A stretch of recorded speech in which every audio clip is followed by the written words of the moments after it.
Let's get it. Ladies and gentlemen, welcome to the bullpen.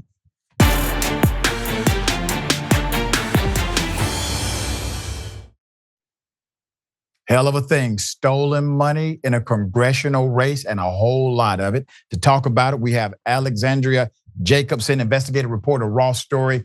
Does a remarkable job. This is an exclusive. Good day, welcome. Thanks so much for having me, Dr. Richey. Thank you for being on the show. Fraudsters stole $25,000 from a campaign of a prominent Republican congressional candidate in Texas. When I saw this, I said, what the hell? How did this happen? And then when we get into the story, Scott Amy, a Republican U.S. House candidate for Texas 26th Congressional District, lost $25,000 plus through a fraudulent transaction, according to filings with the FCC. Let's get into it. What did your investigation uncover?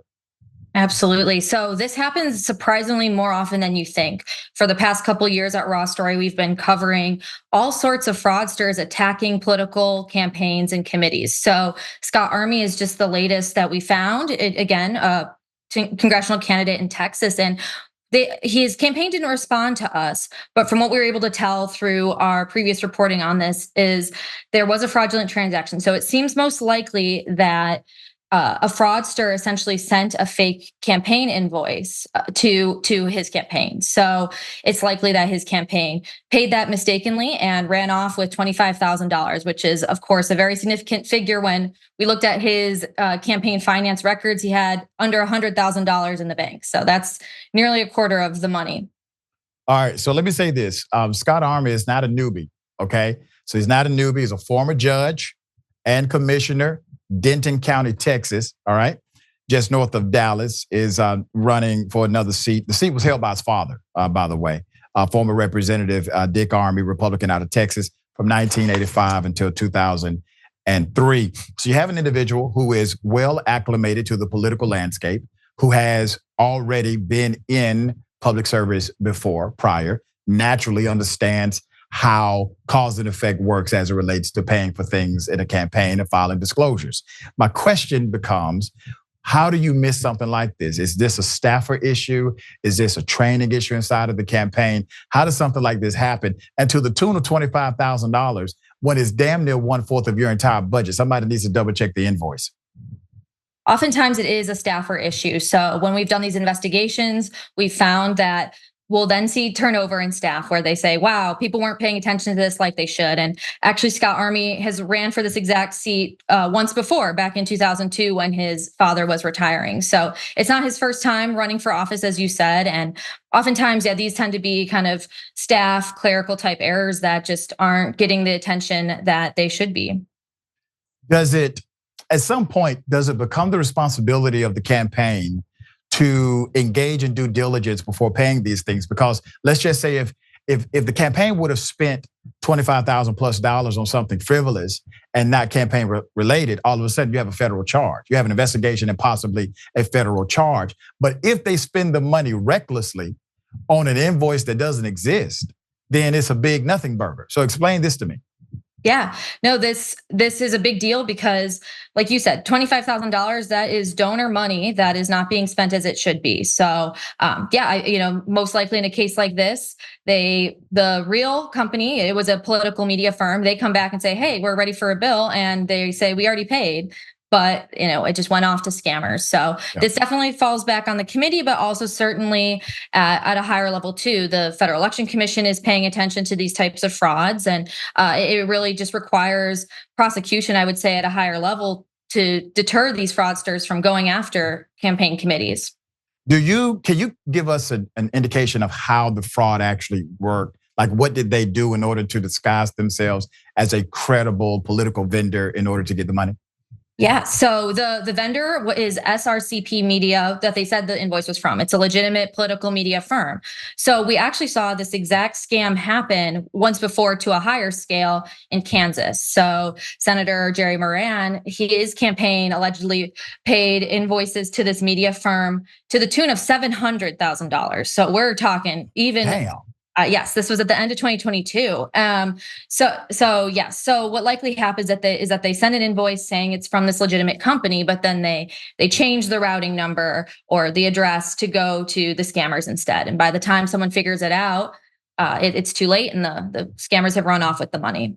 You bring a very interesting point to the table because I know something about politics. I'm the former political director and chief strategist for the Georgia Democratic Party. It's easy to find out who is in business with a campaign because you have to disclose. You have to disclose not only the name of the company, you have to disclose how much money you're paying them.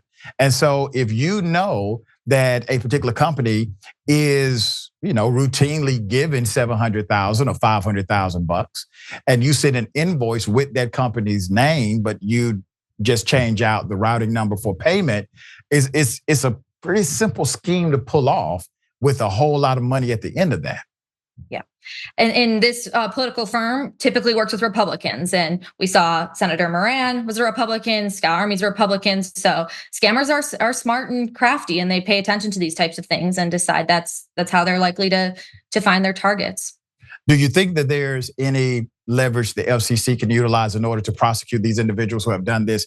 Because sometimes they're overseas, outside of the jurisdiction. It's complex with where the money actually went. By the time they figure it out, the money's out of that account and has been transferred to another account that's untraceable. So how can law enforcement even remedy this at the federal level? So it certainly, I think, probably starts mostly at the local level with quick, prompt reporting to authorities in these types of cases. Since this exact scam seems to have happened before, you certainly would think that the Federal Election Commission and other federal authorities would be paying attention and having a flag for any sort of transactions that are going to these companies that might look suspicious. So it definitely, I think, takes a lot of investment and attention to this type of issue. Are you aware of the campaign sending out anything to the donors saying, hey, this fraud happened, this amount of money was stolen from us, basically, we are sorry, but we need you to give money again?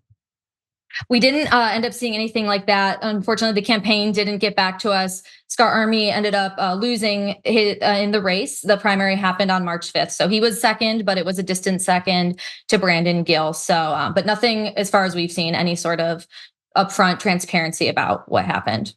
Yeah, you know what? To me, that's the most unfortunate part of the whole thing.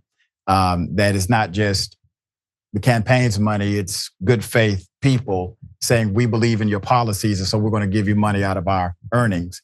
At least I should know if somebody stole it. That's just my 2 cents. For those who are interested and they want to know more about this amazing investigative piece that really opened my eyes to the reality of, well, one, it's not that difficult to pull it off if you're not paying attention to numbers, and two, $700,000, that's a lot of money for a one-time payment. How can they find the story?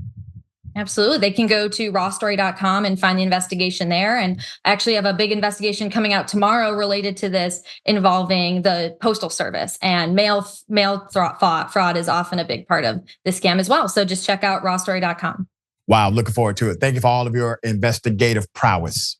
Thank you for having me.